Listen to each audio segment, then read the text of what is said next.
right, and we are live. Hey, Markus. Hey, how you doing, Hey, JP? good, man. Thanks for being here. You know, one thing I wanted to talk to you about is your passion for golf and how good you've become at golf and how much you love it. But before I get into the questions pertaining to the specifics in golf, why golf?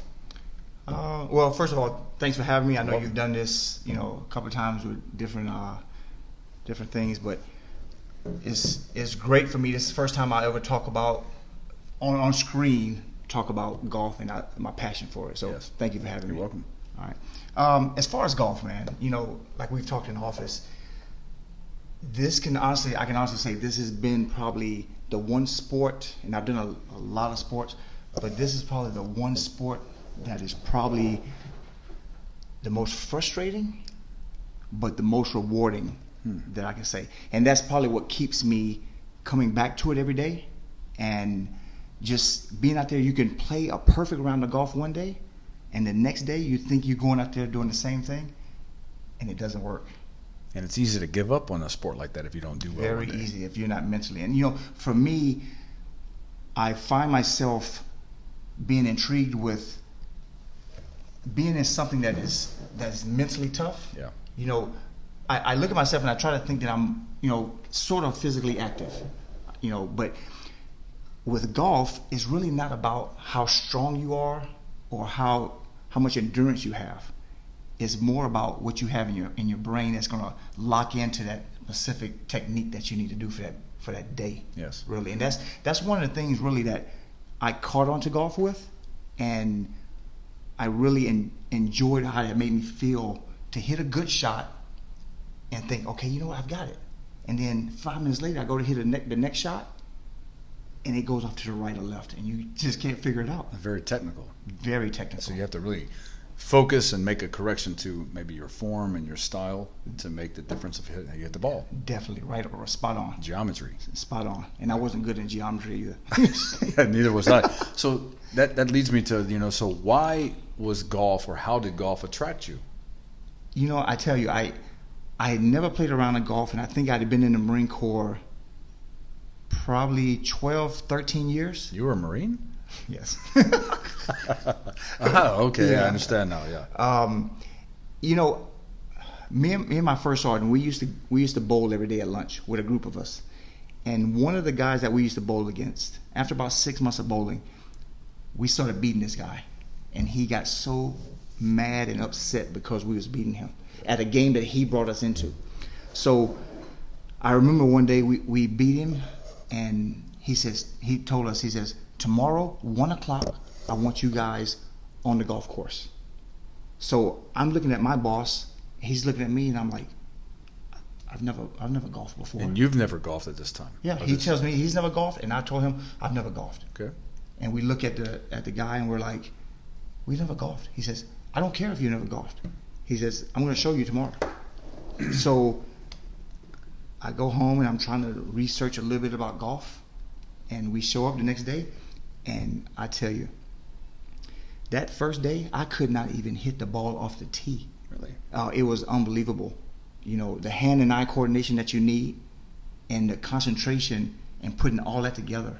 Even from a background like you with athletics and sports and bowling, where you're playing technique and hand and eye coordination, it didn't work for you. It didn't, because it's a different way of applying that hand and eye coordination to make it work for a golf ball. And I just could not get it. But the way that I am, JP, is that if I play something and I see that I'm not good at it, it frustrates me to no end to want to be better. Yeah. And so I can remember weeks later, I went and bought a set of cheap golf clubs, and every day after work, I would go to the driving range, and I would just work and work, maybe 30 minutes to an hour. And then over a course of weeks and months, I got a little bit better, and was able to make contact. And I started seeing the ball doing things that, okay, it looks somewhat like it does on television. Right. And then it just kind of grew and grew. And then I finally said, you know what? I'm going to try to attempt to play a round of golf, because those were just on the driving range. Okay. So let me get this straight. And I've seen you do this before in other aspects of being physical.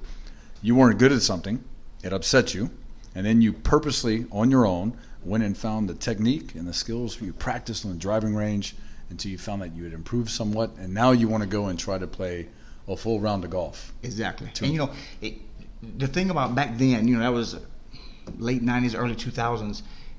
You've been playing golf that long? Yes.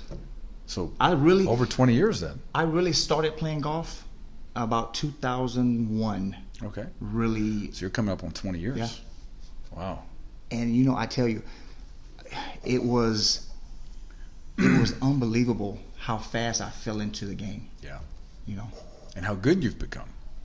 Well, and that's the one thing that's been impressive for me, is that I could learn to play golf, and I might enjoy playing, but to be dominant in a sport that you didn't even understand at first 20 years ago, and now you are at this high level. I tell you, 20 years is really not. It's really not a long time. There's guys, kids that pick up the game in 6 months. Yeah.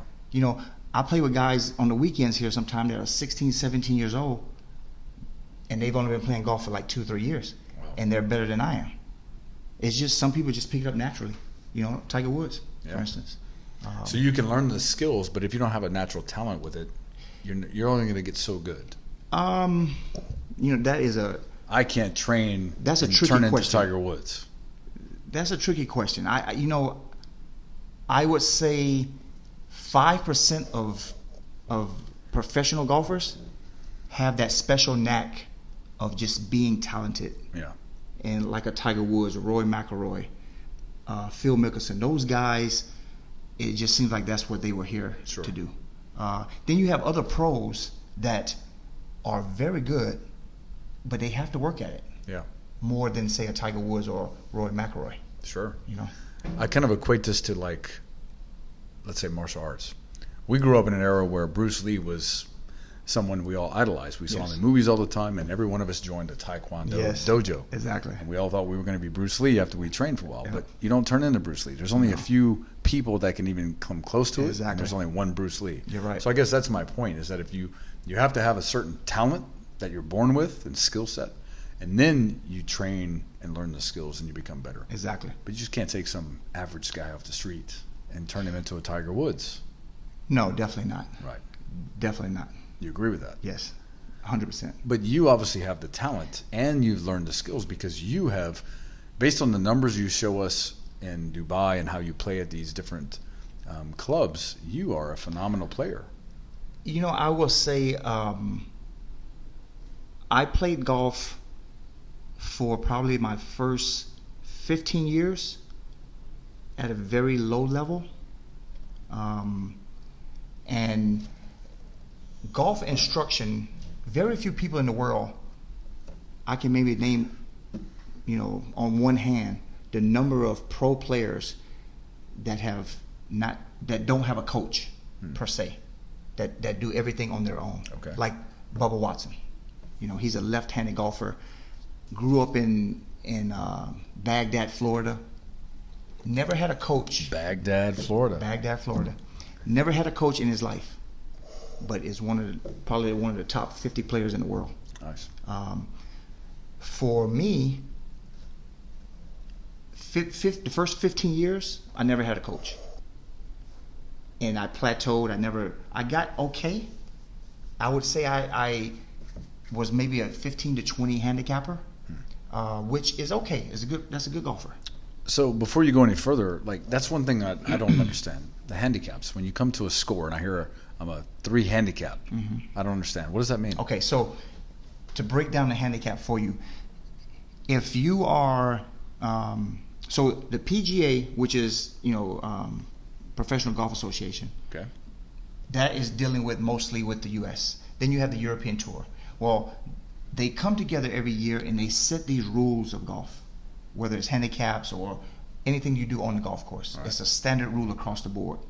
When it comes to the handicap system, it is a way of monitoring or regulating how a person plays, giving them a baseline of how good they are. Sure. To play in different events. Okay. So, for instance, if I am a 5 handicap and I'm playing against another guy, there has to be, because everyone is not equal into the game of golf, and it will be very hard to have a competition against people to find people that are the same exact handicap to play against each other. Yeah. So they've come up with these handicap rules to allow you to play against people, and they kind of adjust the handicaps to play against each other. A competitive level. Yes. Okay. Now, when it comes to professional level, everyone is considered scratch or plus handicaps. Okay. And those guys, you're not given any strokes when you're playing against people. Okay. I think I've told you guys in the office before, I've played against guys, and it's very easy to kind of manipulate your handicaps. But I've played against guys that say they're a 15 handicap, but in all actuality, they're more like a 7 or 8. Mm-hmm. So when I'm playing against someone, if I'm playing against a 15 handicapper, I'll have to give them strokes because I'm a +1. So when you say that, give someone a stroke, if you and I were doing sprints together and I know that one of us is faster, I give you a head start. Exactly. It's basically the same kind of same concept. Same as that concept. Okay. But the PGA Tour and the European Tour have come together, and they've adopted this handicap system for amateurs to play in events and have a chance of winning based on your handicaps. So that's kind of like how it is. Like for instance, the golf courses I play in Dubai, the one I play at Jumeirah Golf Estates, it is a basically 3-shot difference. So for most golf courses, it's a par 72, which means you have 72 shots to get around the golf course, 18 holes. That will put you, if you hit in 72 strokes, it will give you even keel at the end. Wow. Okay. So Jumeirah Golf Estates gives you an additional 3 shots because of the difficulty of the actual course itself. Okay. So if you shoot like 75 on Jumeirah Golf Estates, in return it's kind of like shooting 72 even par. The difficulty of the course, is it because of the layout of the terrain with the sand traps, the water, the angles? It's everything combined. Okay. Whether it's the smaller greens, the fastness of the greens, the bunkers. So they're designed that way. It's not because of the landscape naturally. No, because when they come in and develop a golf course, they come in and they'll take it totally. Okay. And that is considered a difficult golf course. Okay. So that's kind of how that works. Yeah. Did you fall in love with golf though when you first started playing, or did it take you a few years before you really said, "Okay, I'm going to stick with this until I find it"? No, I tell you, there were plenty of days that I wanted to walk away from the game. I mean, now, what do you think made you stay? I got so frustrated sometimes, and I still, I think if you talk to any golfer, they'll tell you frustration is part of it. They'll get frustrated. Mm-hmm. But I tell you, when I started playing golf, there was something about hitting a pure quality golf shot, and the sound, the feeling, and the way that ball looked in the air as it's going, that was, it just gives you a feeling as a golfer to know, okay, I've done that once, so I should be able to do it again. Yeah. It doesn't work all the time, but those are the things that kind of made me fall in love with golf, to know that it can be done. Yes. So why can't I just do it every time? Right. Like you've had Kevin on here before. He's an expert, shooter. Well, that's debatable. Yeah. But for Kevin to get here, say at 1,000 yards, and to have every single shot go through the same hole, almost impossible. Right. It's kind of the same way with golf. So it's all just like marksmanship. It's applying technique and skill, body position. Yes. If you're sore, if you have an injury, yes, all those things come into play. So, like when I would watch Tiger Woods and I would hear about knee injuries, knee surgery, back surgery, recovery, I, not being a golfer, would think, how in the world is a knee problem affecting a guy playing golf? Because I looked at golf, and still have for quite some time, not a very physical sport, but it seems to be. It is. Oh my gosh, it is. Because of the body mechanics. It is. And if you have one small little injury, it affects your it swing. It affects everything. Everything. I guess like playing baseball. Like if you swing the you're bat. right. And even more than having a physical pain, I say this all the time to the guys I'm playing with on the weekend. If you're not 100% focused when you get on the golf course, if you have anything that is looming in your mind that you're worried about outside of golf, you can stand by on the golf course. It affects you. To no end, man. Yeah. I guess that's why the rules are the quiet on the greens and everyone's allowing the player to focus. It's not supposed to be a chaotic environment. No, not at all. And if you're not fully committed to every single shot that you take out there, whether it's the smallest thing from a putter, where maybe 2 feet, or hitting a 300-yard drive, if you're not fully committed 100% of the time to every one of those shots, your golf game can very easily get off track. A lot of sports have that same kind of common thread where if you're not focused at key positions, like let's say a quarterback or a baseball player swinging the bat, if you don't apply the skill set, the technique, and you don't focus, it definitely can throw off the game.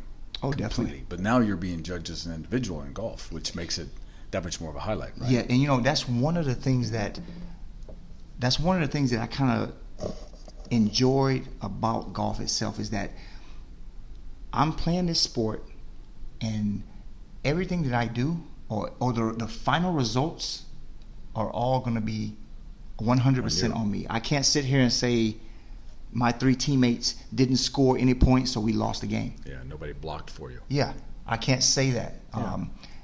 If I lose by 1 stroke, yes, it's because I lost by 1 stroke. See, I like that too, because we enjoy team sports, and being Marines, we enjoy a team sport because our military is a team sport, so to speak.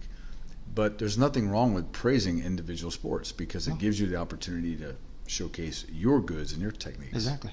Okay, so you've known me a while, and there's a misconception I think with a lot of my friends that think that I'm extremely athletic because of what I've done in my background and my past and the things that I've been able to do in front of them physically. Mm-hmm. But I would say that I'm more physical than athletic. There are some things that I'm athletic at, but as a God-given talent and athleticism, I've had to work on it. Mm-hmm. I'm very physical though. So when you take a guy like me and how I describe it, and I go to the golf course, and I've only golfed twice, and I was horrible at both attempts, right? I'm the one that swung with everything I had and missed the ball, took up most of the grass and threw it into the air. How would a guy like you take a guy like me and change my view in my mind if you brought me to the golf course? Do you think you could do that?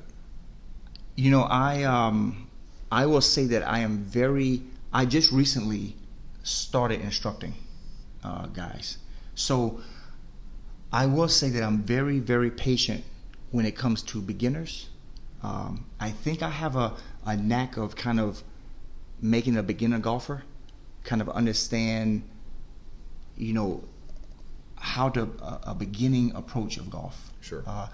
Everyone, they pick up the driver and they automatically think they need to swing as hard as they can because they want the ball to go as far. That's me. Yeah.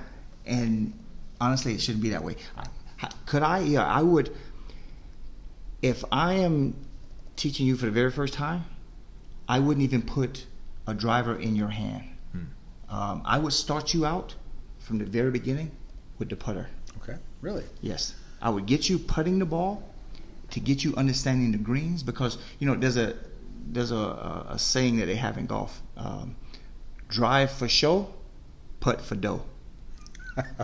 I know what that means. I like it. So a lot of people like to get up there and drive the ball 300 plus yards. Which will make you money for show. Well, it doesn't mean anything until you get it on the green and you put it in the hole. Okay. So I would start you out putting the ball, getting you to understand how to putt, the technique, the proper techniques of putting. Then we would gradually start working a little bit distance. Like the next thing is wedges. Maybe 20, 30-yard shots. You'll start swinging, your technique will start swinging, and then I will gradually, over days or weeks, start getting you to make full shots. Okay. And then once you start getting the technique of where everything should be, you'll see that the swing will come a lot easier. And then after a couple of weeks, I'll start having you hitting, say, 100-yard shots. Right. And then after you get to the 100-yard marker, then everything is pretty much the same. Yes. It's just a little more hip turn. Okay. You know? Just that little slight adjustment makes a difference with that hip.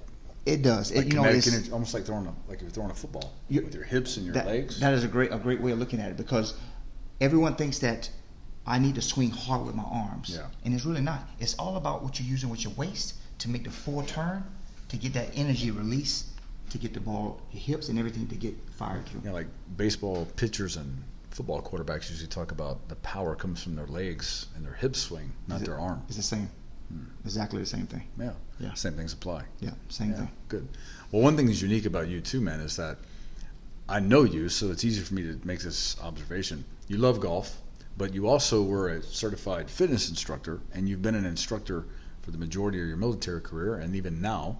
So I think your patience and your understanding of teaching someone has been a long time, 30-something years? Yes. And then now you're doing this with golf. I think that just benefits you. So not everyone possesses that skill either. You can be a great golfer or a great shooter, but you can't teach somebody else how to do it. You have a unique ability to do it both. Yeah, I would say, man, for me, it's always been I wasn't always that way. Right. I mean, like we've talked about in the office before. Craft your skill over time. The first time I had to stand up in front of people, Yeah. and give a period of instruction on anything, Yeah.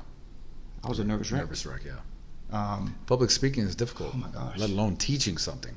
Now it's more. I feel more free with doing it, especially like you said, when it is a subject that you love and that you know a lot about. It's very easy to just talk about it. Sure. But I will say, there's a difference between just talking to somebody about it and giving them the correct information. I've seen that firsthand by some instructors. Is that right? Where I think that they're giving me proper guidance and proper instruction on something. And as time goes on, I come to find out they didn't really know what they was talking about. Wow. They were just rambling. And in the sense of, that's the one thing about golf. You can have somebody in front of you, and you can tell them, hey, do this, and it may work the first time, and you think as a client, oh, okay, he's got me doing it, but it really wasn't the right technique. It just was a lucky strike by you, and a lot of instructors are that way. It's amazing. Yeah. And I've seen that in other sports, whether it's fitness, right? Even the things that we do for a living, where somebody gives you like a bunch of information, but you can tell that they don't know what they're talking about. They're not good instructors, or the person that's listening is not believing in what they say. So you kind of go through the motions. But again, going back to you and give you credit, I've seen how you teach. I know how you instruct. And I think that if I would have been with someone like you on a golf course for the first time I played, I would have learned differently. See, I went out to a golf course and I played a full round of golf for the first time, and I was invited by people who play. Mm-hmm. And all they did was throw me to the wolves, so to speak, and just said, hit the ball. Mm-hmm. And they tried to give me critiques after I messed up. Mm-hmm. And then now I'm embarrassed because everybody's watching me. Yeah. So, I think you probably have dealt with people that don't know how to play often. So I just recently switched golf courses to another one. And when I was at my other golf course, there was a guy. I'll show you a picture of him. Yeah. Put it here in front of the. There was a guy by the name of Ed Abernathy. I love Ed Abernathy to death. 82 years old. 82, playing golf. 82 years old, man. Blew me away the first time I met Ed Abernathy. At 82 years old, I used to tell Ed this all the time. At 82 years old, it would just be amazing if I could just pick up a golf ball or pick up a golf club and just swing a golf club once at 82 years old. But this guy, man, every day, Ed Abernathy would be out on that golf course playing golf, and for me, I found it so inspirational that any chance that I had, if I knew that Ed Abernathy was playing on a weekend with us in our group, Yeah. I always wanted to play in his group. Because did he hit the ball the furthest? No, at 82 years old. But there was no quit in him, Wow. man.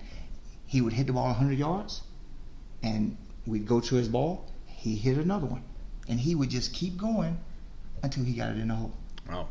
I think that's a misconception too about golf. I know I thought it for a while, where you think that you hit the ball, you get into a golf cart, and you drive to the next spot, but you're actually walking a lot of the time too, and you're being very physical, very active. Yes. And a man that's older or a woman that's older, this is a great way to stay active and be outside and get some exercise. So, Yeah, you put it up front here. okay. So this guy here, Ed Abernathy, this what you see here is the very last round that me and Ed Abernathy played together here in Dubai at Emirates Golf Club. Oh, nice. And to be honest with you, I played maybe 4 or 5 years with Ed before he left here. And like this day right here was off the first tee. And it was, to be honest with you, it was a kind of an emotional event that day, because you know, as golfers, man, you kind of get a bond together. Yeah. And it kind of, you know, he came to our wedding all the way in Canada. Wow. And this bond came together all because of golf. You know. Yeah, that's unique. Yeah, it is. It's very unique that you have a bond between someone who is, you know, you're talking almost 40 years difference. Yes. And we're able to, on a golf course, sit there and communicate and talk about different things. That intrigues me to know that. Not only the bond, but the people you meet, like business deals are met, and the conversations that are met, the connections that are met, all on the golf course. Man, Of 100. people you would probably never be introduced to because you wouldn't be in any other commonality. 100% correct, man. It is unbelievable. You see and feel that too all the time. You know, especially here in Dubai, because the guys who play golf here mostly are, how can I say this? They're mostly owners of corporations or, and these guys have a lot of, I don't want to say a lot of power, but a lot of pull in different ways. Yeah. So when you play with these guys, but I tell you, most of the guys here are the nicest. You wouldn't even realize that these are multimillionaires. And owning their own companies and corporations. Yeah, because they're so down to earth. They talk to you like human beings, you know. And it's not till later that you realize, wow, okay. So even though golf is so focused, it also sounds like it's a way to relax. It's like a creative outlet to relax. Oh, definitely. Well, Maybe not relax. it should be. It should be. Everyone's a little bit different when it comes to golf.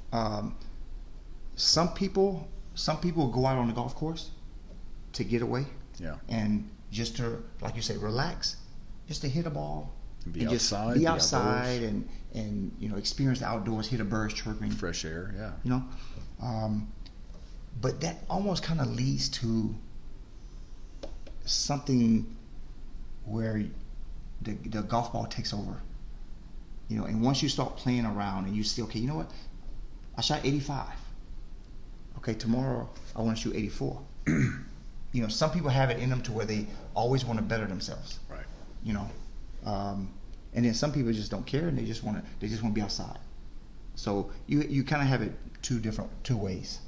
So I guess, you know, like when you go to the gym and you have the dedicated people that go to the gym because they have a goal, a clear path, they want to be in shape, they want to improve their strength, whatever it might be. And then you have the people that go to the gym just because they know they need to work out and they kind of go through the motions. They don't really train for a purpose or a goal. Yes. They just go. And they take up space. That's what it kind of sounds like to me. Like just people on the golf course that take up space just to be outside. Mm-hmm. And then there's the dedicated people that want to play the game of golf. Exactly. There's always those dedicated guys who are always looking. You know, for most golfers, there's always a number that we're looking for. Like for me, for instance, every round of golf that I play, I am always looking for this number to shoot. And for me, on this particular golf course, Jumeirah Golf Estates, anytime I shoot, I always want to play 77 or better or lower. Okay, that's your goal. That's my goal, because I feel like for my the way that I play golf, I should be shooting 76 or 77 or better. I think so. Every round that I shoot, I always want to be in that vicinity. You know. One thing about your goals, and I know this about you because you share it. You've been playing golf for, let's say, 20 years, and you've become very good at it, very successful. But you go to another coach, you get another trainer, you listen, you get critiqued, they video you, and you still listen and apply those things. Even though you're a teacher, you hire someone else, you hire a coach. And I think that's impressive, because there's a lot of people that would be at your level that would think they know it all, and there's no need to learn anything new. But that's what I think makes you so much more progressive. Well, I say, I looked at it this way: if Tiger Woods or any of these other pros has a coach, Yeah. there's no reason why everyone shouldn't have a coach. Yeah. Could Tiger Woods beat his coach? Of course, but there's always something that people can see that you're doing that you can't see yourself. That's true. You know, and it doesn't mean that person's better than this person. It's just that they have that talent to pick out what a person's doing that you can't see yourself. So having a coach definitely is a good thing. If you are looking to better yourself at golf, you definitely need a coach, but you need the right kind of coach. Sure. Everyone doesn't match up or mirror up together good. Yeah, good. So this picture with you and Ed, it was a sad day, emotional day, because it was the last time you played together. Yeah, and that's been what, probably 3 years ago now. Has it really? Yeah, it's been. Did you cry? No.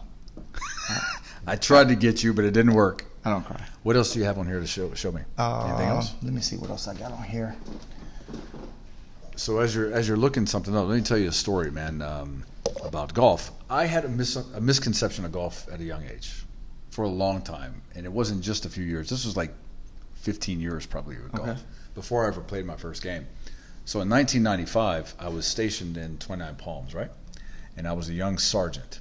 And there was an opportunity to volunteer to go and work at the Skins Classic. Oh, yeah. At, Palm Springs. Palm Springs, the Yes. Big Horn golf course or something like that. Big Horn, I think.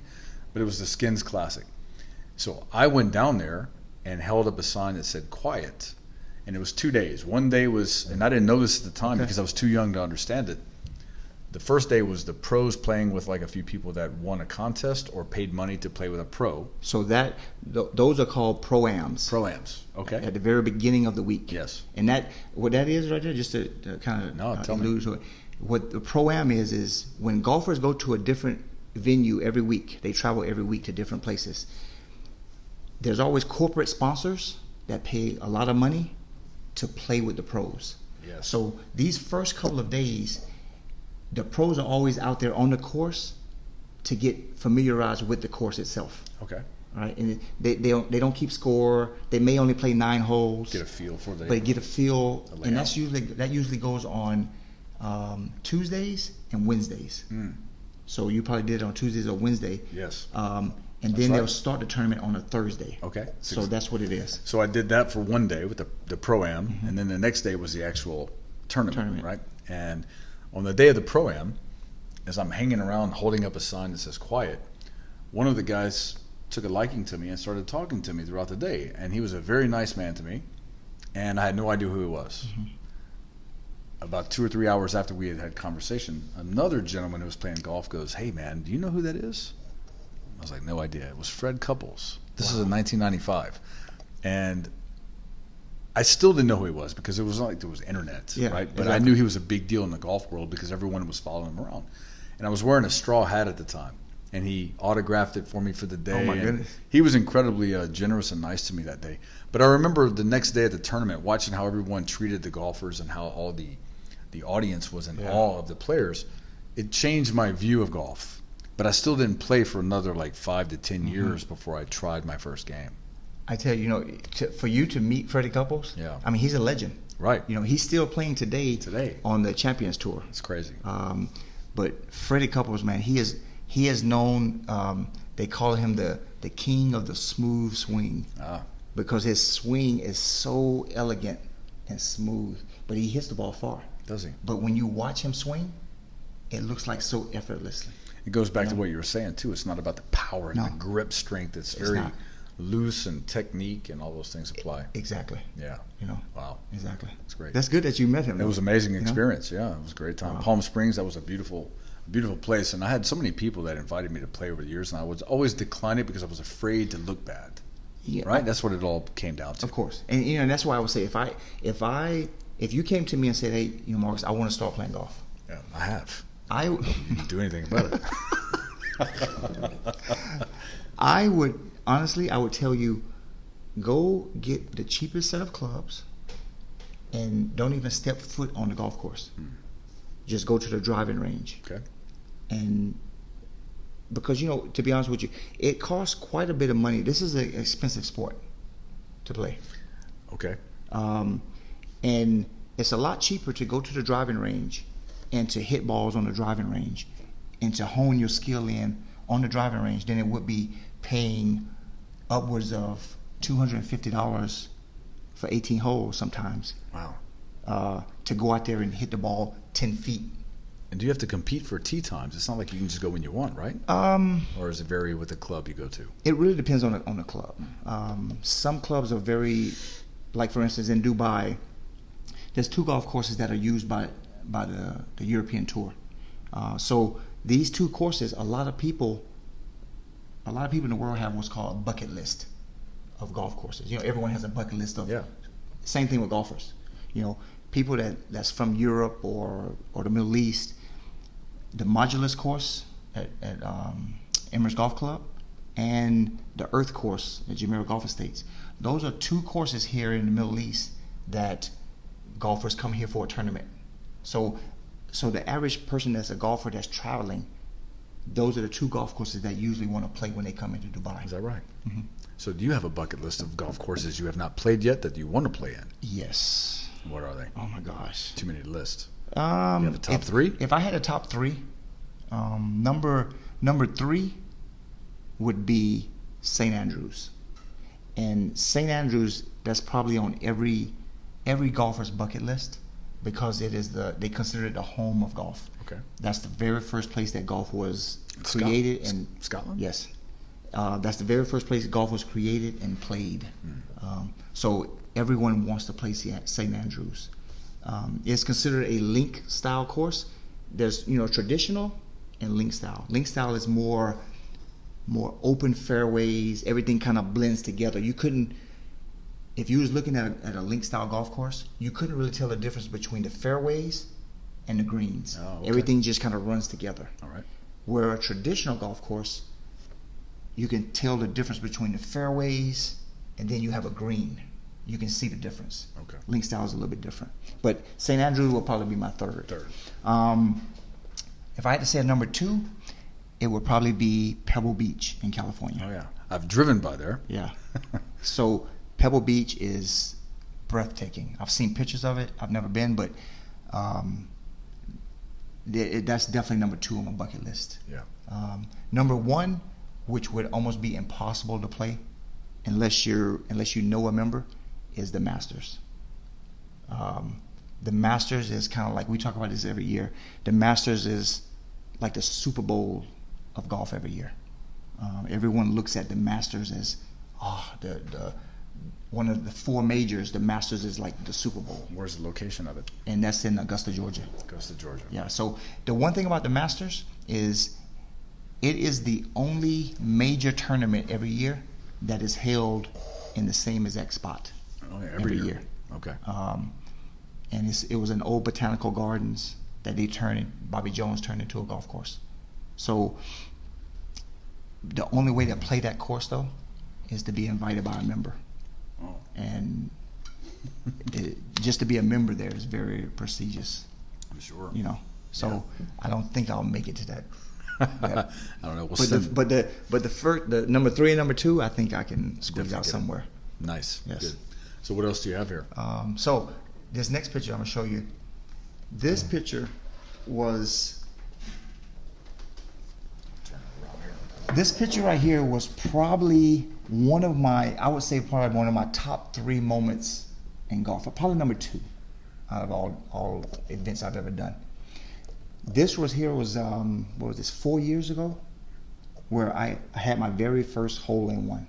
So if you don't know anything about golf, having a hole-in-one, normally a hole-in-one goes on a par 3, and it is hitting that very first shot on a par 3, meaning you need 3 shots to get it in the hole for a par, and you hit the ball in the hole on the very first one shot. I've done it on Wii Golf. Yes, video. I've done that. Yeah, I can imagine how tough that must be. My gosh, man. So how rare is that? Like, I don't know the numbers, what they say, 1 out of every whatever, but it only happens, man, a handful of times every year. So when you're playing on the golf course on a weekend, it's not like you're hearing about No way. a hole-in-one every day. I think when I was on Emirates Golf Course, this place here, I think there was 5 hole-in-ones for the last 2 or 3 years. Amazing. Yeah, it's very, and a lot of people play the golf course. Sure. Now you're trying to do this every shot, right? Every time you take a shot? Yeah, on a par 3, you're trying to get it in the hole. Right. But, I say this, does it take skill? Yes. But if I had to rate it, I would say that having a hole-in-one is probably 80 to 90% of luck. Yeah.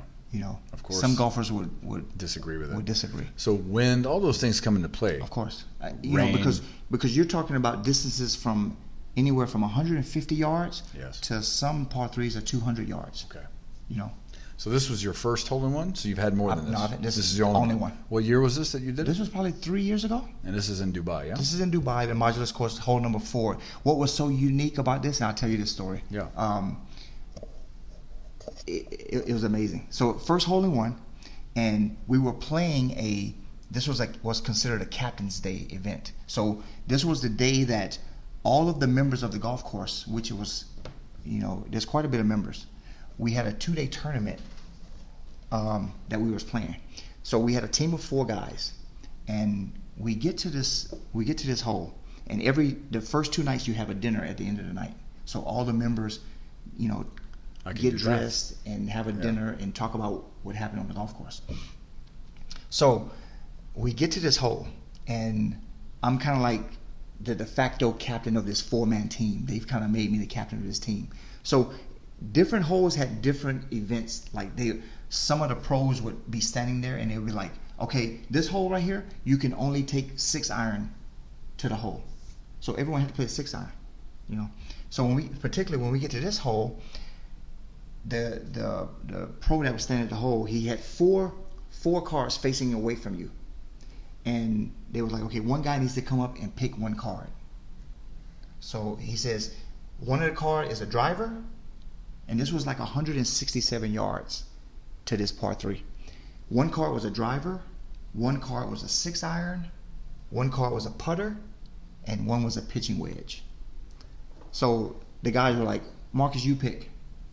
So I went up and I just blindly picked a card, and it was a pitching wedge I picked. So just to put this in relationship, there's no way that you should be hitting a pitching wedge 167 yards. It's better than a putter where you're obviously not gonna putt it. Right. And then a driver, you would be hitting it past it. A 6-iron would probably be the better club to pick. But I picked the pitching wedge. So we all had to play the pitching wedge on this hole. So I'm looking at the guys, they're looking at me like, great choice, Marcus. So then they tell me, they say, since you picked it, you hit first. And I'm like, I'll say, okay. So I get up there, not expecting at all to have that much success, to even make it on the green. Right. I'm thinking I'm gonna come up maybe 30 yards short with a pitching wedge. So I get up there, no wind, everything is calm, and the flag on the green, the flag is kind of up front and to the right as I'm looking at it. So I get up there, take a practice swing, and then I hit the shot. When I hit the shot, like I said earlier, when I hit the shot, man, there was a feeling of me, you can tell when you've made a solid contact with the ball. It's a feeling. It's just a feeling that you get when you've made that contact and you know the ball has just flown off of the golf club. Right. And I had that feeling. And when I looked at that ball in the air, it was like perfect trajectory. And maybe a second or two into the shot, I said, man, I remember telling myself, if this would be long enough, it would be right on. But I knew it was going to come up short. I'm watching this ball, man, for maybe 4 seconds. And it's just going right in line. And you know, as golfers, man, you hit a shot and you're looking at the ball, the flag. The ball, the flag. If it's online. And I'm looking at this thing, man. I'm like, man, this would have been a great shot. The ball lands 2 feet on the green. Oh. Right? It lands, then I see it take a bounce. And the second bounce it took, in the hole. In the hole. I couldn't believe it at first. How did you respond? Man, I looked at my buddies and I'm like, did that just happen? And I threw my club up in the air. I dropped the mic. Yeah. You know, and everyone is yelling, screaming. I can imagine. Because not only was it a hole-in-one, but even the pro was standing there watching this. He couldn't believe it because I had done this with a pitching wedge. And the distance I had hit this ball, first of all, most people don't hit a 167-yard pitching wedge. But for me to hit this pitching wedge in the hole for hole-in-one. Wow. So this goes on for 5 minutes. And we're cheering and everything. Then reality struck in. Which is?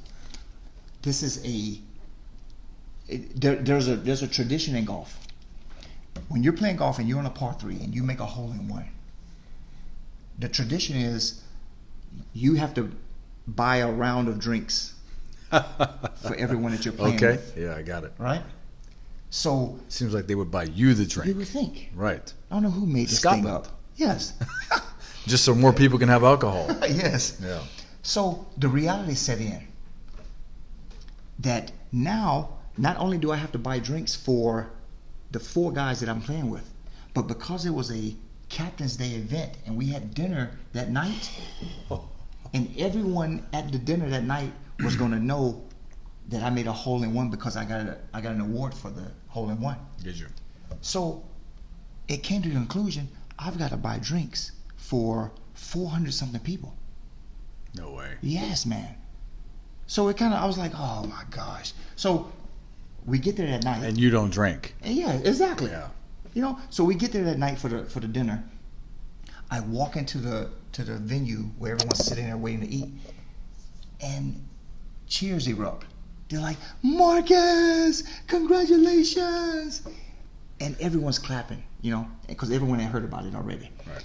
So the awards go on, and the manager of the club comes to me, and he's like, Markus, he says, you know, tradition is that you should be buying a drink for everyone. And he's like, do you want to buy a drink? You don't have to, but do you want to? And I'm like, of course I'm going to buy a drink. If that's the tradition, I have to do it, you know. So he's like, okay, what did you want to set? So I said, okay, you know, set this limit as, you know, how many people, how much would it cost? And he told me. Bar tab. Yeah, so I said, okay, set the bar tab at this. So as soon as I get done, he goes over, he grabs the mic, he's like, everyone, open bar. Drinks on Markus. Drinks on Markus. And everyone's like, yeah, you know. And I'm just like, oh my gosh. So at the end of the night, I'm like, oh, what this bill gonna be? I would think after that, I would never try to get a hole-in-one. Gosh, yes. Right? Yeah, What's exactly. the incentive? At least not on a Captain's Day event. Yeah, exactly. Yeah, just for your team, and Yeah, that's exactly. about it. You know? What an amazing feeling man, that must have been. Not yeah. the buying drinks, but the hole-in-one. Yeah, because, you know, after that, you get kind of known for hitting a Hole-in-one. 167-yard pitching wedge. Pitching wedge. You know? That's amazing. Yeah. How incredible is that? Yeah. All right, what else do you have on here? All right, I'll find something else on here. Yeah. So you being a guy that goes to the gym and you run a lot, very avid at both, do you find that if you increase your running or you increase your weight training, does it affect negatively your performance on golf, or do you find it to help? Because this is a misconception a lot of times with like baseball and football. Yeah, so I have found that weight training, specifically heavy weight training, takes away from my golf. And the reason being is the conclusion that I've come up with. I haven't heard this from, you know, specialists or doctors or anybody, but the thing that I have found is, and I know you're aware of this as well, when you go to the gym and you work and you do a little bit of heavy weight training, your tendons, your ligaments, and your muscles are sore. It's your stretching is a lot harder after you've worked out. Very stiff. Very stiff, And I found that's why I kind of towards the end of the week when I know I'm going to play, I kind of tend to veer off on the weight training. Sure. Just because I would like to be a little bit looser come towards the weekend when I'm playing. But I have noticed that if I hit the weights hard that week, I usually have a bad round on the weekends because I can't stretch. I can't get that full stretch, of golf. So so weight training, running. I haven't really found a correlation between running and obviously, cardiovascular. It helps because if you're walking the course, you're going to be in better shape. Right. You're going to be able to walk up and down the hills and play. Control your breathing as you hit after a walk. Yeah, So obviously I would think it would help. But I know, like for me, I've experimented with Pilates. I know you've done yoga. I know you've done stretching classes and done massage therapy. Do any of those things help you with your fluent motions? Definitely the stretching. I have found that I was going to a place called Stretch Studio, man, where they stretch you unbelievably, and I have found that a pretzel. Oh, right. Yes, I have found that I'm a lot more looser. I'm able to get in these positions, man. Golf is all about getting into the proper position on your downswing. Yeah. And if you're real tight and sore, you can't really get there. Yeah. And then it just causes you to kind of do different things that you shouldn't be doing. Sure. I have one regret, and that is that my father was an avid golfer for a long time, and he always invited me, always wanted me to play with him, and I would always be like, Dad, I don't like golf, I don't play golf, I don't have no interest in golf, I don't like the way people dress, it seems like it's too expensive. Yeah. But the power of influence, because I wasn't around my dad all the time, this is just when he would tell me when I was deployed and I'd come home. But being around someone like you that loves it as a passion, and you talk about it all the time, and I ask you questions about it, it kind of makes you want to play, So the power of influence is definitely here when it comes to golf. So my regret is that I wish I would have taken an interest in it when I was much younger, when my dad and I could have played together. And again, that is a wonderful thing. Like I always try to get my wife into golf. I've bought her golf clubs. You hear that, Roberta? Yes. And it's just, she's been out a couple of times on the driving range and she gets really frustrated. Yeah. But I've tried to explain to her, the reason that I want you to get involved in golf is because once we retire and once we move wherever we're going to move, it's a special day for me to be able to wake up in the morning, go to the golf course with my wife, play a round of golf, and just afterwards go to the club, eat lunch, have some drinks, and then go home. To spend that quality time. Right. If both of you enjoy the game. Yes. Because I see it all the time in Dubai. Sure. I see couples playing together. Yeah. And then, that's great because, one of the other misconceptions I had for so long was that men that played golf were middle-aged men who were upset about being around their wives, and that was their excuse to get away for one day of the weekend. Yeah.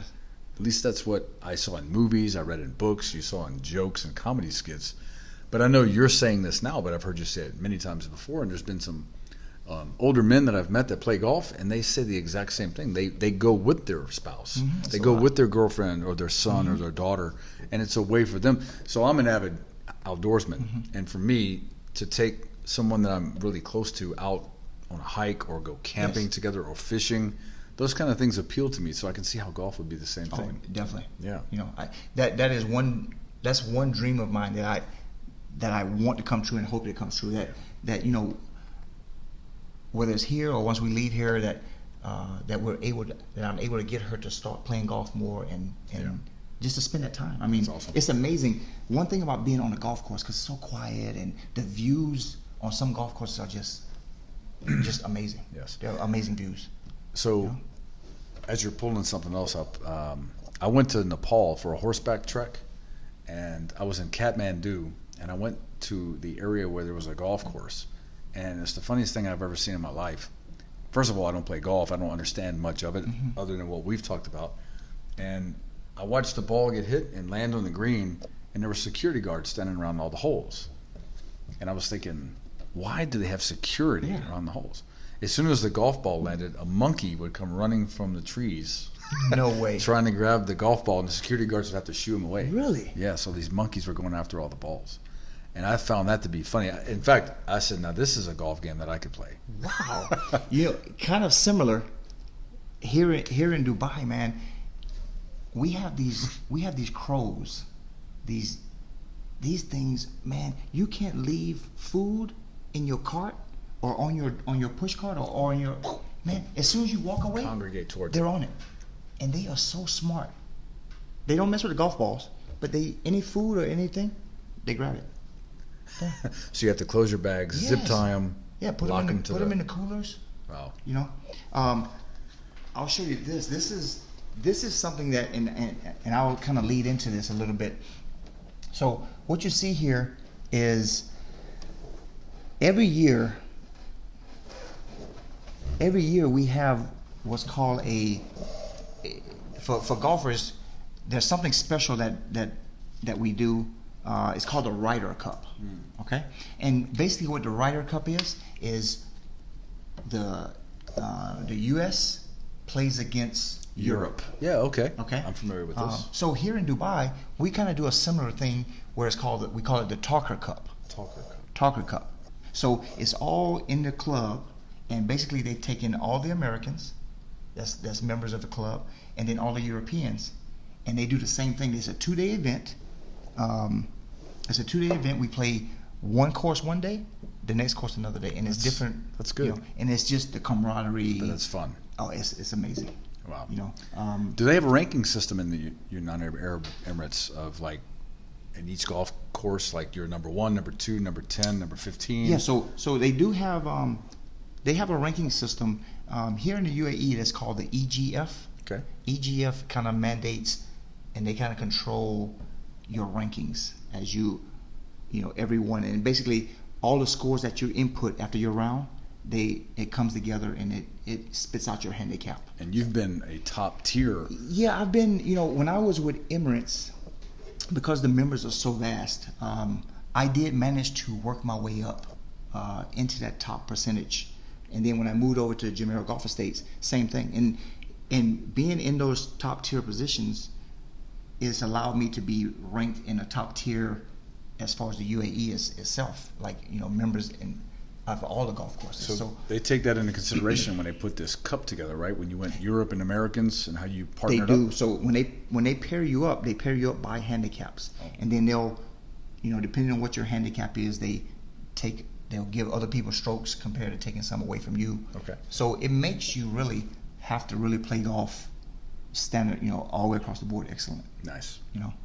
So what we see here is this is the morning right before we're getting ready to take off to go to the golf holes that we're playing. But they make it so amazing because all the guys at the golf club, they take the American flags, the European. Oh, I see that. Yeah. So when you're driving around the golf course, you have American flags and European flags, different flags from different countries that you're representing.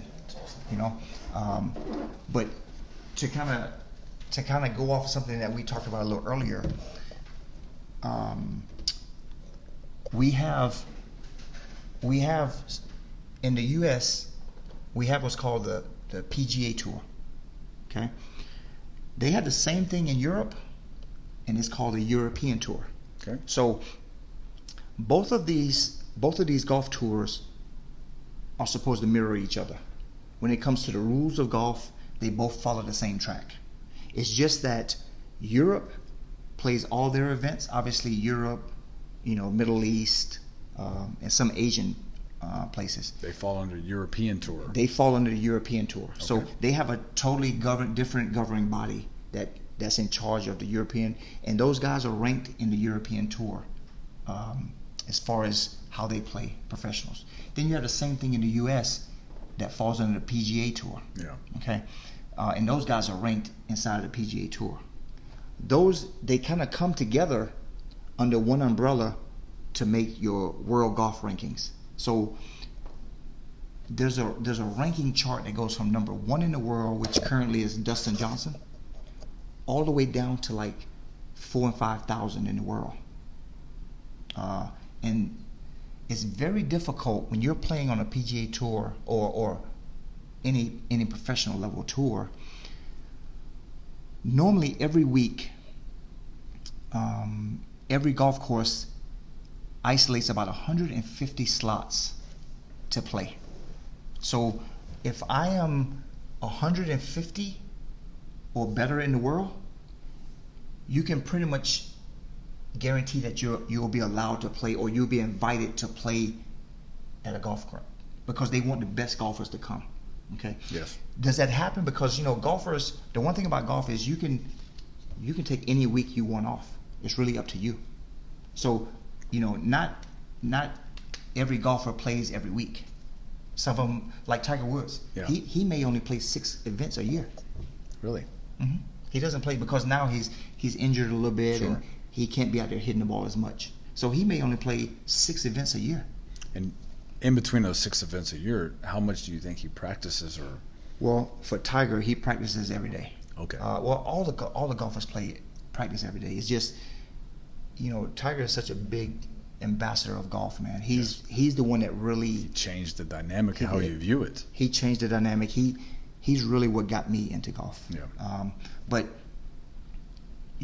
these guys, this 150-man field that starts at the beginning of the week on Thursday, they'll play on Thursday and they'll play on Friday. Okay. After the first 2 rounds, there's 4 rounds in golf every week. After the first 2 rounds, so after Friday, that's what's called the cut day. So the field, that's what consists of the 156-man field. After Friday, what's considered a cut line will be made. Okay. And that cut line is normally probably the top 75 golfers that's playing that week. So if you can manage to make it on the cut line or better, you'll play the weekend. And playing the weekend means that you're going to guarantee to make some money. Wow. Now, if you don't make the cut, you get zero. So imagine this. I'm a young upstart golfer, and I'm ranked 200 in the world. I'm not guaranteed to go to every event, but because as top tier players decide not to play an event, they'll put another player in. Oh, wow. To fill the 150-man slot. Okay. So if I go to this event and I don't make it, I've just spent money to travel for me and my caddy. I've spent money for travel, for lodging, all this money I'm spending. If I don't make the cut, that's money I just lost, because I'm not making any money, and I'm just going to go to the next event and hope to make money. Wow. But if you make the cut, now I'll make some money. And like for a professional golfer, if you make the cut and you finish dead last after making the cut on Sunday, you'll probably walk away with $20,000. Seems okay. Yeah, but not comparative to the top tier prices. If you win an event, yeah, you're talking 1.6, 1.7 million for winning one event. Wow. How amazing is that? It's totally amazing. So it's worth it. Yes. And so, like you mentioned, golf is an expensive game. Mm-hmm. So it's not just the golf game itself. It's also the equipment, the things that you have to purchase that go along with the game, right? And like cycling would be, or yeah, and these golf equipment companies, man, there's so many of them out on the market now, and it seems like every year or two, somebody's coming up with some new equipment. And it's the carbon same fiber, and all this type of stuff. It's the same adage, try this brand, hit the ball 20 yards further. And for a golfer, man, when you hear hit the ball 20 yards further, I'm interested. You want to do it. Yeah, I'm interested. So let me ask you this, Markus. During the COVID situation, when it broke out in March, I know a lot of the golf courses were closed. A lot of things that we normally like to do every week and every day are closed. How did you deal with that? And did it really upset you, or did you overcome that pretty quickly, as far as like your disgust that you couldn't get to the golf course? Honestly, man, when this COVID happened and here in Dubai, they shut everything down for a couple of weeks, I was stressing. I can imagine. But, because I had just kind of gotten to a point at my game where I felt like I was just crossing over into a new era of golf for me. Because not only do you play every weekend, almost every day after work, you would go and do something on the range, right? Yeah. During the week, I have my routine. I try to get to the range, even if it's for 30 minutes, to either putt, hit some wedges, or something. Okay.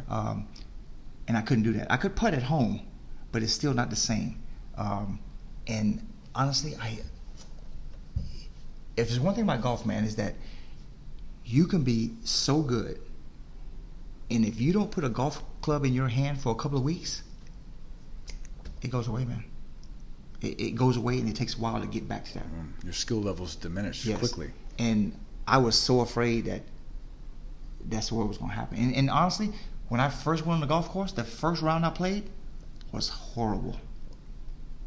I mean, it was, and I was so frustrated because obviously we've never had this happen in our lifetime before. But I imagine you're the kind of guy during this COVID situation in your own house that you would have a golf club and a ball, and you would be practicing some putts. I do have a bunch of golf clubs at my house, but it's not the same. It's not the same, and I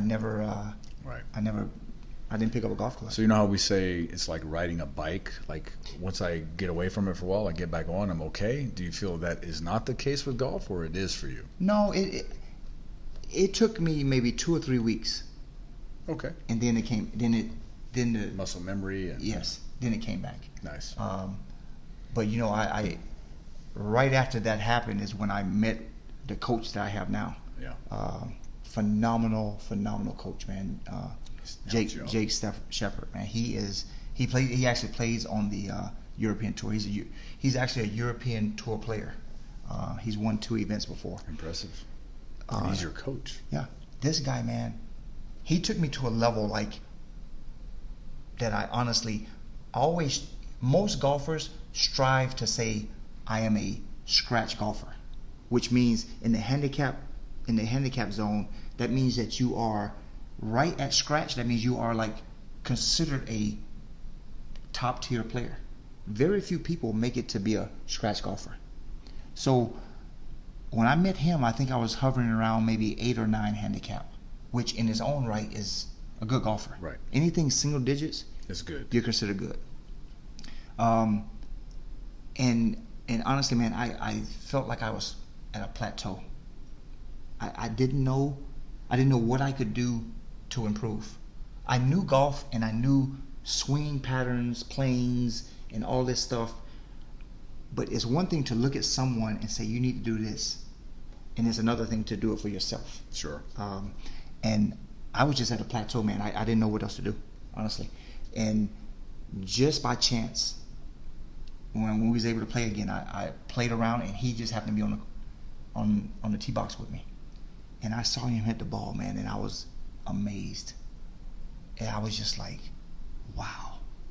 And we started talking, the conversation got on, and he told me, I'm a PGA, I'm a European Tour player.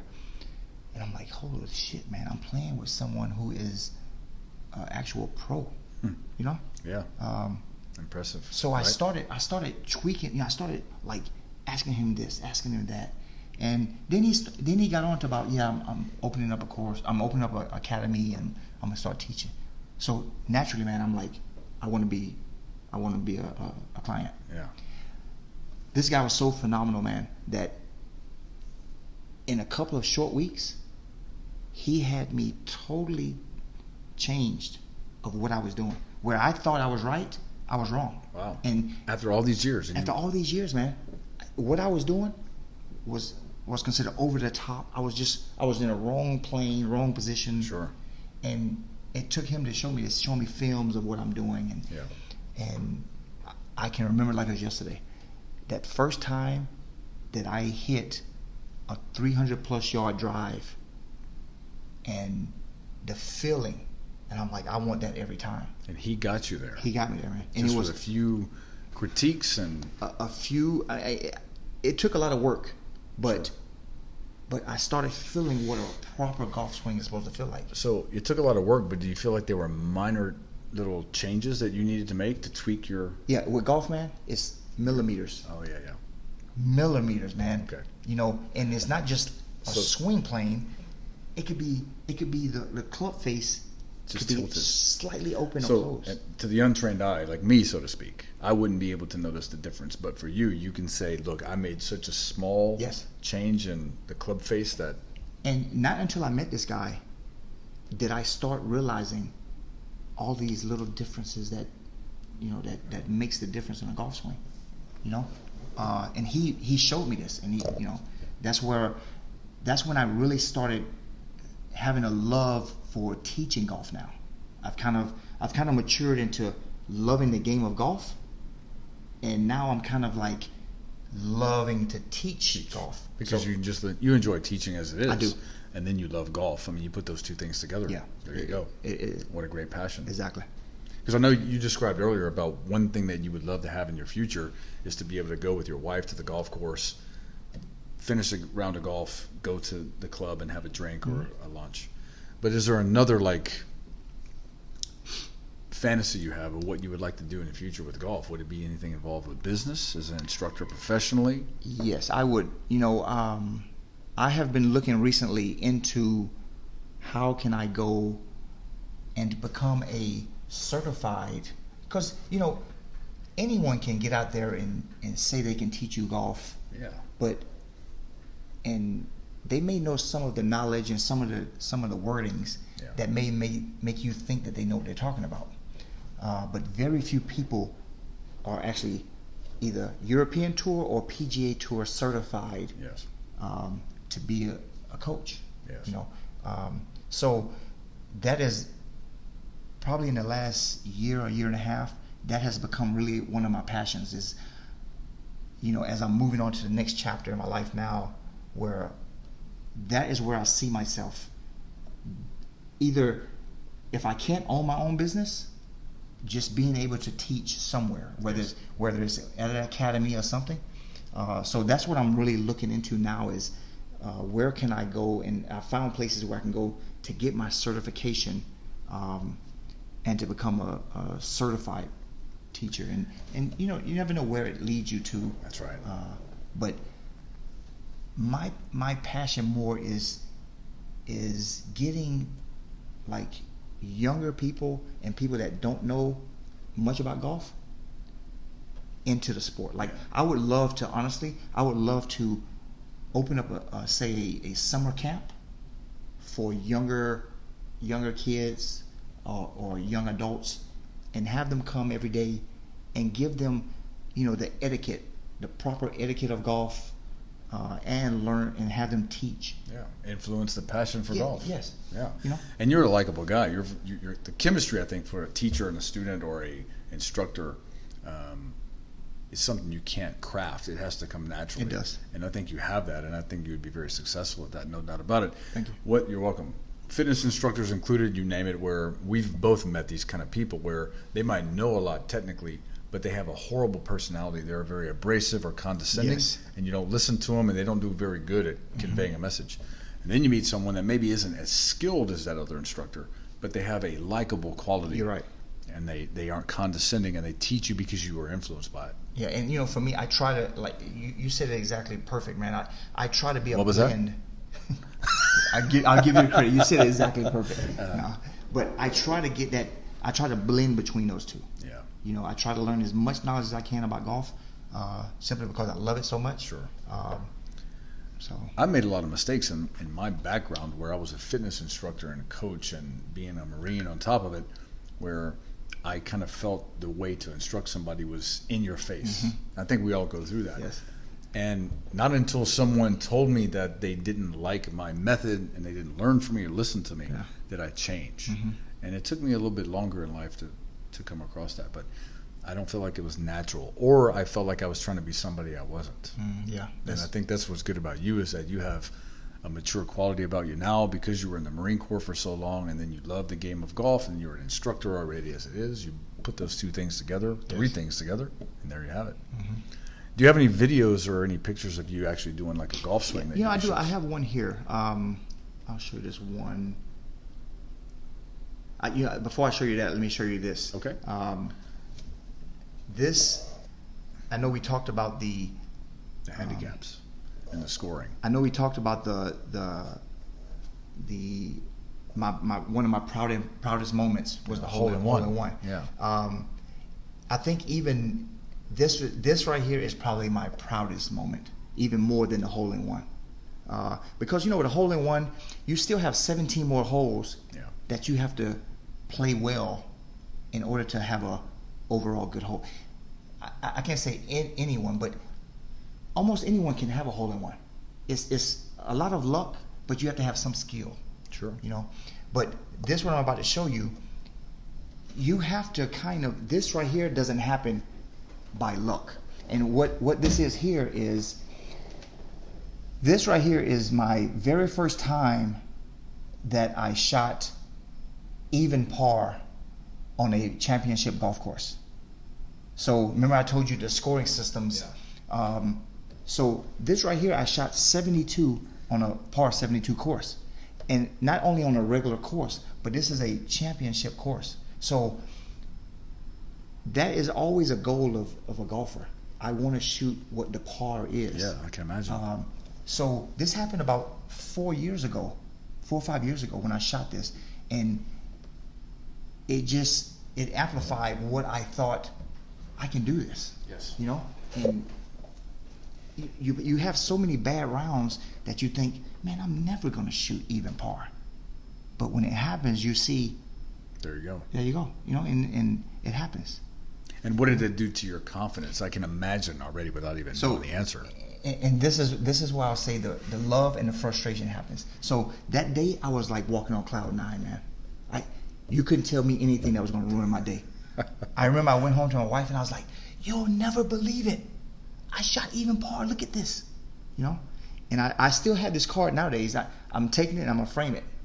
But so this was on a Friday when I shot this even par round. So I'm thinking to myself, and most golfers feel the same way.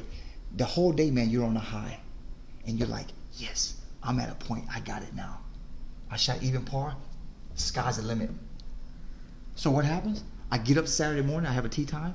I go to the golf course. And I'm like, you think even par was good? You wait till the day. I'm shooting under par. Because you start analyzing this round and you think, you know what? I'm good. I could have done this on this hole and made another birdie or something. Sure. So what happens? I go to the golf course the next day thinking I'm going to shoot even par again. And what I wind up shooting? Like 80 something. Wow. Yes. One day to the other. Wow. What do you think it came down to?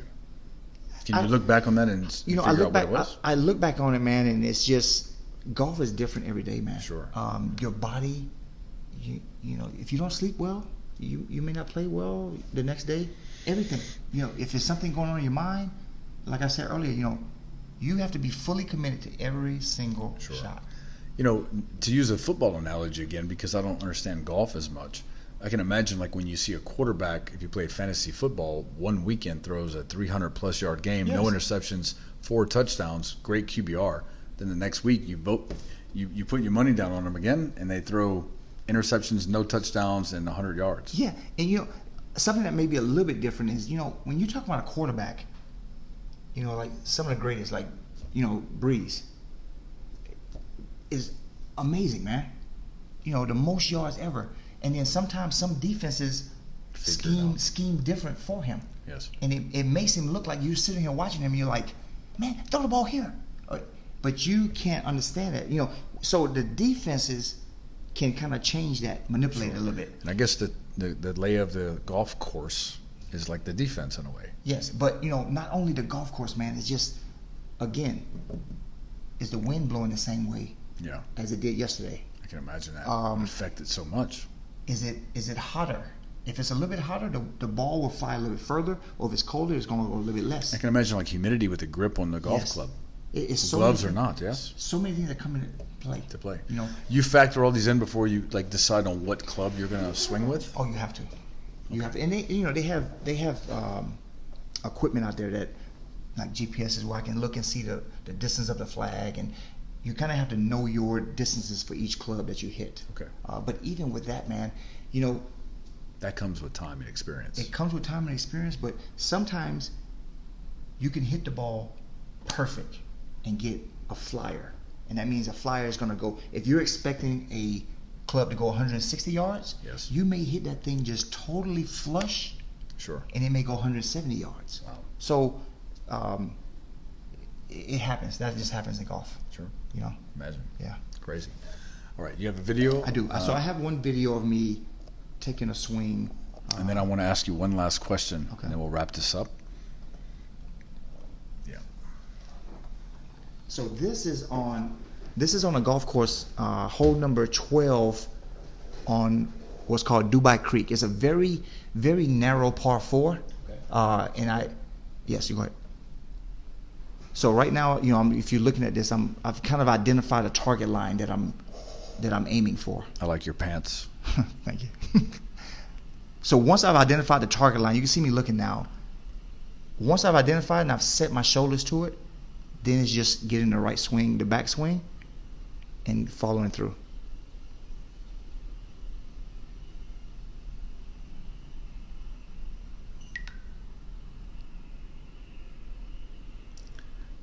Great form, if I might say. It's okay. It's all right. But I tell you, that hole, man, is a very difficult hole to play. It's a very difficult hole, you know. And luckily, on that hole, I did hit it pretty well. So, in a game like golf, where everything seems to be quiet, there's a gentleman's agreement, people are happy. I find, though, there seems to be an anger issue too with etiquette when it's not applied, right? From people that I hear stories about, you tell me, movies that you see or books that you read. What's the deal with that, and what is the etiquette when it comes to playing golf? I tell you, man, you know, every person has his own personality. Like you hear about people throwing golf clubs at each other, cussing. Man. Hey, what's your name? Tony! We can't keep repeating what that is, though. You know, I tell you, man, everyone has their own personality.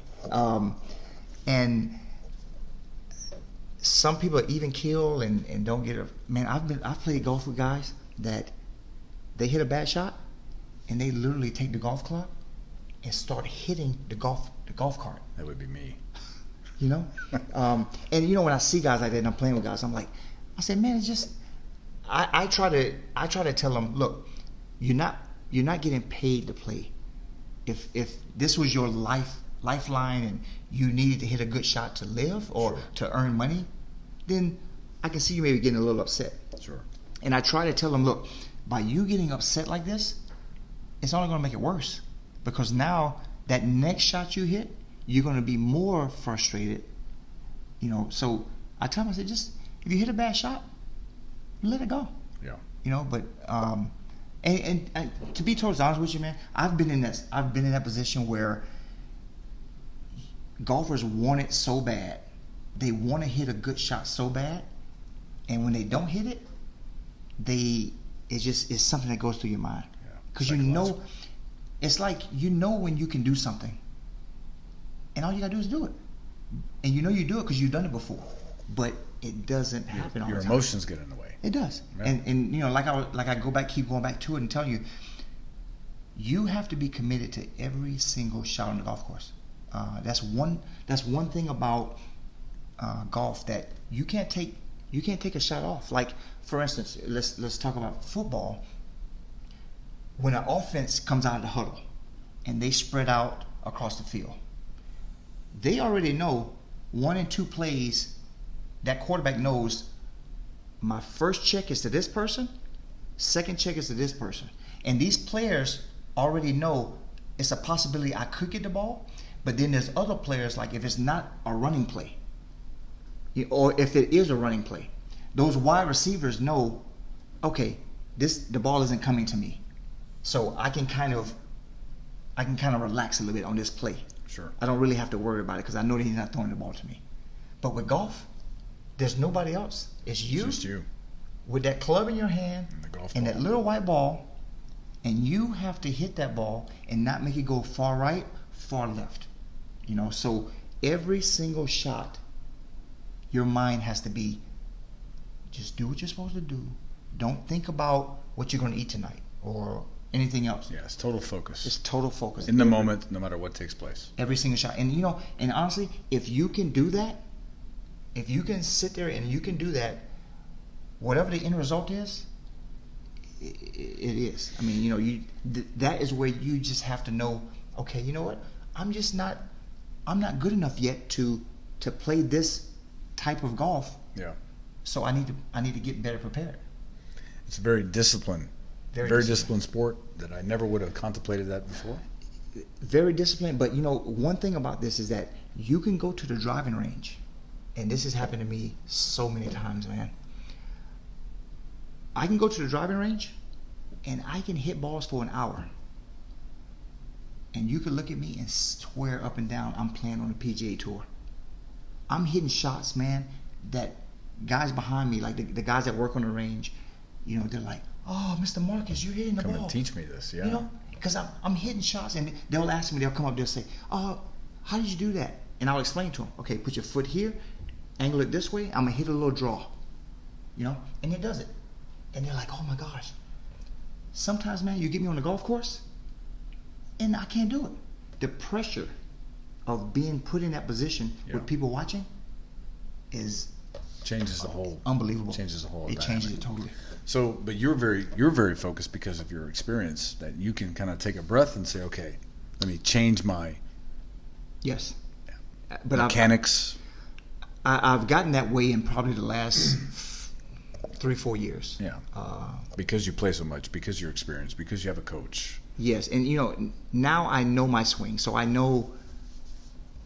Before I wasn't comfortable, I wasn't confident. I had little laps to where I thought this could go far right or this could go far left. Sure. Now once I've kind of gotten that technique down, I know, when I stand on a tee box now or stand over the ball, I'm like, okay, you know what? You know what you're doing. All you gotta do is do the same thing you do on the driving range, and probably 75% of the time it works out right. Right. But that's even for the pros, man. The best players in the world, they still have bad shots. What you see them on television, you always see the perfect shot. Yeah. But if you go to an event and you watch pros, man, a lot of pros have some bad shots. Bad shots. Like back to football, baseball, bad shots, bad throws, bad catches. But the difference of a professional and someone that is passionate about it is they can harness their own emotions back in, reapply a technique, and then show improvement. Exactly. Right? And not show their emotion gets the best of them. Yes. Right? That's awesome. Yeah. Markus Caldwell, I appreciate you coming over here to talk man. about golf and your passion for it. Thank you so much for having me. You're welcome. It was amazing. It's my pleasure, and not only did I enjoy the conversation, but it changes again my perspective of golf. And Kevin wanted me to ask you about when is the next time you're going to invite all of us out together to play like we do commonly every month. I tell you this, Kevin paid me for that. That's sponsored by Kevin Henry. Honestly, man, we have tried to do this before, and Ross, I came in, it just didn't work out. You ain't tried to get nobody. Yes. But I really, honestly, especially now that the weather's getting a little bit better, I really, honestly would like to get us out there in that lane, maybe one day after work, and try to hit some balls. Yes. Sounds good. I appreciate you, man. All right. Thanks. Thank you so much. All right, buddy. All right. Thanks.